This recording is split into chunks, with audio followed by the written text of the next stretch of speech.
తాజాంశాన్ని చూస్తున్నాం. పల్నాడు జిల్లా సత్తెనపల్లిలో కన్న తల్లిని కుమార్తె సజీవ దహనం చేసిన ఘటన ఆలస్యంగా వెలుగులోకి వచ్చింది. ఇక మరింత సమాచారం మా ప్రతినిధి వీరాంజనేయులను అడిగి తెలుసుకుందాం. వీరాంజనేయులు, ఈ దారుణం ఎప్పుడు జరిగింది?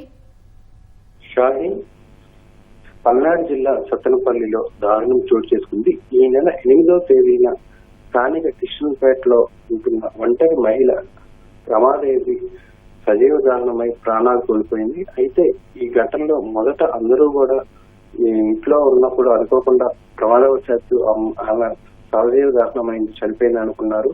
అయితే ఘటన జరిగిన తర్వాత పోలీసులు ఘటనా స్థలానికి వెళ్లి పరిశీలించే క్రమంలో వాళ్ళకి కొన్ని అనుమానాస్పద అంశాలు వెలుగులోకి వచ్చాయి. దీన్ని అనుమానాస్పద కేసుగా గుర్తించి పోలీసులు విచారణ చేపట్టారు. ఈ క్రమంలోనే రమాదేవి కుమార్తెకు పోలీసులు ఫోన్ చేసి సమాచారం అందించారు. ఇట్లా మీ అమ్మగారు ఇలా చనిపోవడం జరిగింది, సజీవ దహనమయ్యారు ఇంట్లో ప్రమాదవశాత్తు అని చెప్తే దానికి ఆ కుమార్తె స్పందించిన తీరైతే పోలీసులకి మరింత అనుమానాలు రేకెత్తించింది. ఆ తల్లి చనిపోయిందని చెప్పినప్పటికీ కూడా తను చూడటానికి రాకపోవడం, తనకి నాకు సంబంధం లేదని చెప్పడం, ఇవన్నీ కూడా పోలీసులు అనుమానాన్ని మరింత బలం చేకూర్చేలా చేశాయి. దీంతో పోలీసులు ఈ కేసును అనుమానాస్పద కేసుగా గుర్తించి విచారణ చేపట్టే క్రమంలో స్థానికంగా ఉన్నటువంటి సీసీటీవీ ఫుటేజ్ గమనించారు. ఆ సీసీ ఫుటేజ్ లో ఆ ప్రమాదం జరిగిన సమయంలో, అంటే ఇంట్లో సజీవ దహనమైన సమయంలో రమాదేవి కుమార్తె ఇంట్లో నుంచి బయటికి వెళ్తున్నట్టు సీసీ ఫుటేజ్ విజువల్స్ అయితే గుర్తించారు. దీంతో ఆమెని పోలీసులు అదుపులో తీసుకుని విచారించగా ఆ కన్న తల్లిని తానే చంపినట్టు పోలీసుల ముందు ప్రాథమికంగా అంగీకారం తెలిపారు.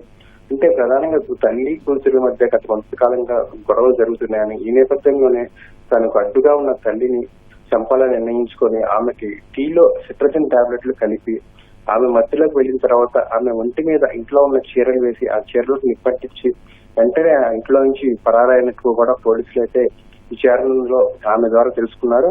అయితే దీని వెనక ఇంకేమన్నా కారణాలు ఉన్నాయా, కన్న తల్లిని నవమాసాలు కని పెంచి పెద్దదాన్ని చేసి చదివించిన తల్లిని ఇలా చంపి పారిపోవటం వెనక కారణాలు ఏంటి, వీటి మధ్య ఎందుకు ఇంత దూరం పెరిగిపోయింది, హత్య చేసినంతగా ఎందుకు కారణాలు ఏమేమి ఉంటాయి అనే కోణంలో అయితే పోలీసులు అయితే ప్రాథమికంగా విచారణ చేస్తూ ఉన్నారు.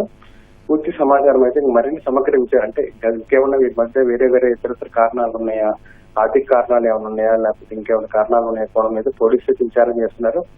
ఇప్పటికైతే ఈ మొదట అనుమానాస్పద కేసుగా నమోదు చేసిన పోలీసులు దాన్ని ఇప్పుడు హత్య కేసుగా మార్చి విచారణ అయితే చేస్తున్నారు. పోలీసులు అధికారులు వస్తున్న రమాదేవి కుమార్తె ఉంది, ఆమె నుంచి సమగ్ర వివరాలు సేకరించేందుకు పోలీసులు ప్రయత్నిస్తున్నారు. షాహి, ధన్యవాదాలు వీరాంజనేయులు.